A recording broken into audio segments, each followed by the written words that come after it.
Just another routine mission. Why do they always say that before a mission? Of course it's routine. You haven't done anything yet. It's everything that happens along the way. The choices you make, the paths you choose, that turn the routine into anything but. Of course, that's how it started. A routine mission, answering a distress call. And look where that got me. We were testing out the Normandy, Captain Anderson's new ship, when the distress call came in. An Alliance patrol on Eden Prime had been attacked. They'd seen something they couldn't explain. And whatever it was massive. I hit the ground with my lieutenant, Kaidan Alenko. A good kid, loyal, by the book, with a talent for biotics. We came across the lone survivor of the patrol, Gunnery Chief Ashley Williams. A soldier to the core. Tough, disciplined, ready to take on whatever came her way. Ashley joined up with us and took us to the spot where she lost her squad. That's when we saw it. The ship. Like nothing I'd ever seen. It was massive, scorching the colony and everything around it as it blasted away. We followed the path of destruction to an artifact, a beacon left by a long-dead race called the Protheans. The colony had dug it up, and whoever attacked them had tried to take it. Chief Williams made the mistake of getting too close. It hit her with some type of energy. I grabbed her and threw her out of the way. That's when it hit me. Hard. Every muscle in my body went rigid. I couldn't move, could barely breathe. Everything went black. And then I saw something. A vision. A dream. A nightmare. By the time I woke up, we were halfway to the Citadel on our way to meet the Council. I was expected to explain what I'd seen. Anderson came along. So did Adina, our political representative on the Citadel. With those two heavyweights, it seemed reasonable we could persuade the Council that the ship we'd seen was a potential threat. As was the individual behind the attacks. The main suspect for the Eden Prime massacre was a Turian Spectre named Saren. He'd been seen by one of the survivors from the colony at Eden Prime, and there was some evidence to suggest that the ship was connected to Saren. But even Adina's pointed accusations weren't enough to convince the Council. They just couldn't believe one of their chosen elite Spectres could be guilty of something like that.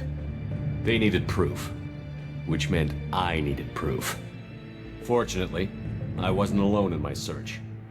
Garrus, another Turian, wanted to help. A top agent for Citadel Security. Despite orders from his superiors that he shouldn't get involved, he told me he was suspicious of Saren, and he had some useful leads. More importantly, he was willing to share them. That led me to Rex, the biggest, nastiest looking Krogan bounty hunter I'd ever seen. He turned out to be more than just a brute. It was his intel that led to a fugitive with incriminating evidence on Saren. The fugitive turned out to be an energetic little Quarian named Tali. A tech expert with a knack for hacking, she'd procured some information on Saren. Evidence that proved Saren was dirty. Tali's evidence proved that Saren was responsible for the massacre on Eden Prime, and that the immense warship we'd spotted was in fact Saren's flagship. But it went much further. Saren was trying to find a way to bring back a race of sentient machines from dark space. Machines allegedly responsible for cleansing the galaxy of all organic life. These Reapers were blamed for wiping out all life 50,000 years ago, including the Protheans, then disappearing back through the mass relays to dark space, leaving no trace they'd ever been. That explained why Saren was after the beacon, and it made some sense out of my visions. But not much else. We couldn't convince the Council that the Reapers were a threat, but they agreed Saren had to be stopped. They stripped him of his Spectre status and gave me the honor of becoming the first human Spectre. My first task? Bring down Saren. Anderson decided to stay behind, giving up his ship, the Normandy. He told me I would need it more than he would. He also pointed me in a direction. Liara, a Prothean expert, adept in biotics, and maybe most importantly, daughter of Benezia, Saren's top lieutenant. And like most Asari, as beautiful as she is intelligent, and born with a unique ability to meld with other species. Liara was able to help me decipher some of the vision the beacon had given me. Nothing concrete, but it gave me some clues.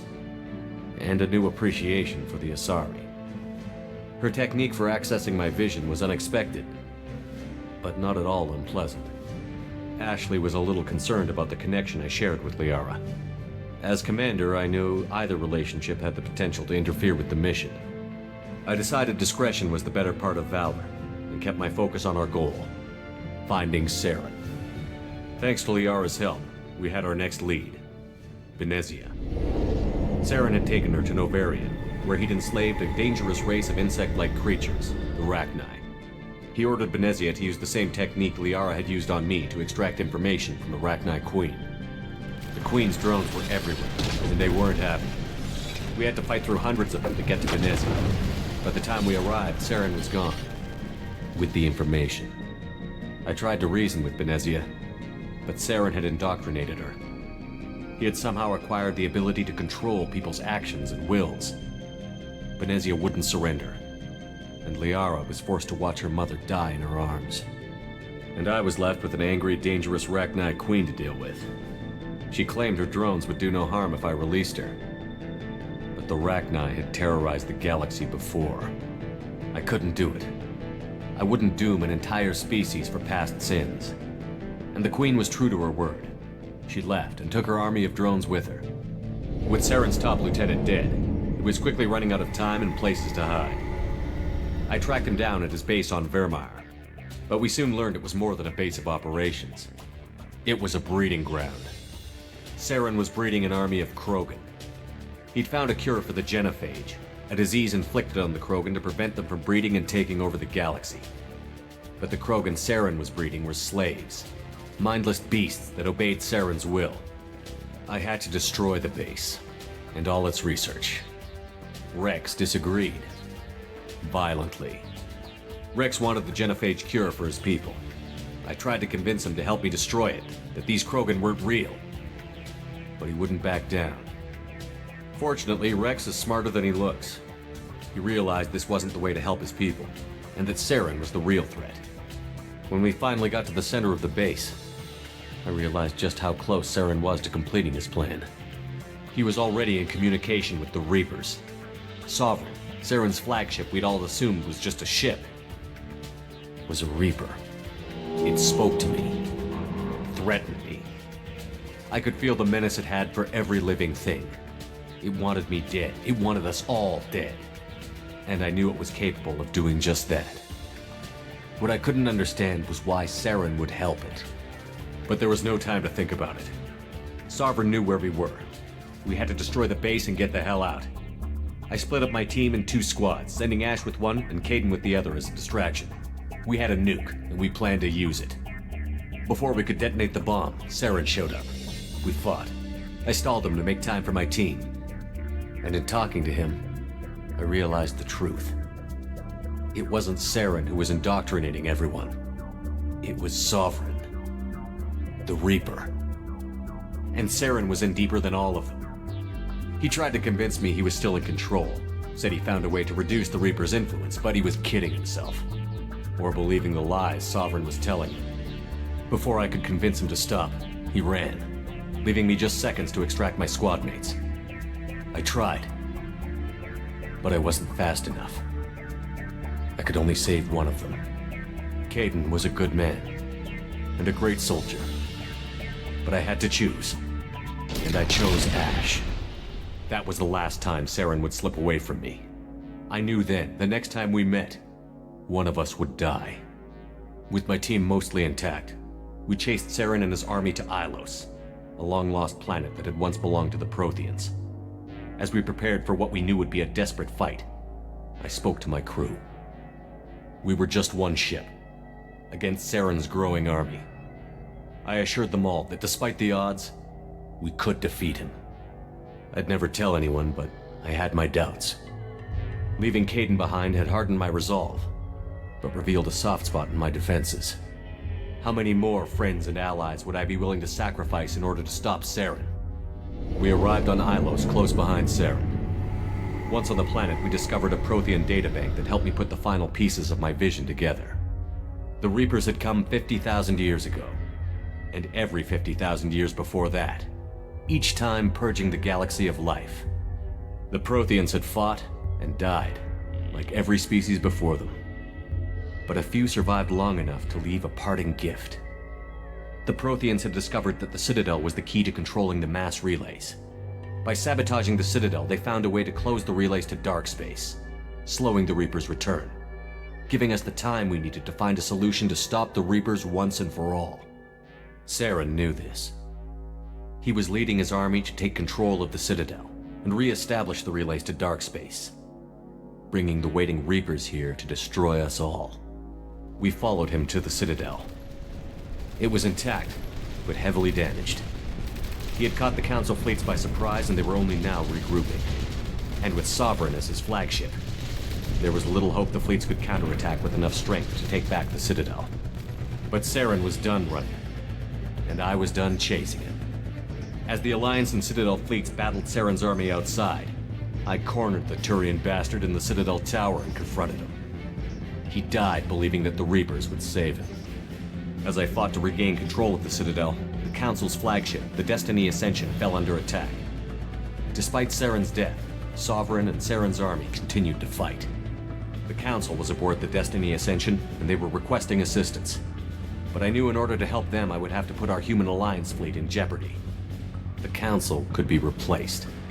The fleets were needed here and now if we were going to defeat Sovereign. Even with the Citadel back in my control, Saren defeated, and the Normandy leading the combined galactic fleet, the battle against Sovereign, a single Reaper, was relentless. It took the combined fleets of humanity and the other races, but in the end, Sovereign fell. But the costs were immense. While humanity's efforts in the war earned us our first seat on the Council, it was a hollow victory. The Reapers were still out there. I knew the fight was far from over, but as the one who'd led the fight against Saren, I was given new responsibilities. The choice of humanity's first counselor was left for me to decide. On the one hand, Udina, the lifetime politician. Ruthless and ambitious, he would easily navigate the political landmines that would soon be put in front of him. The other choice, Captain Anderson, the career soldier. Tough but fair, but a friend, and someone I could trust.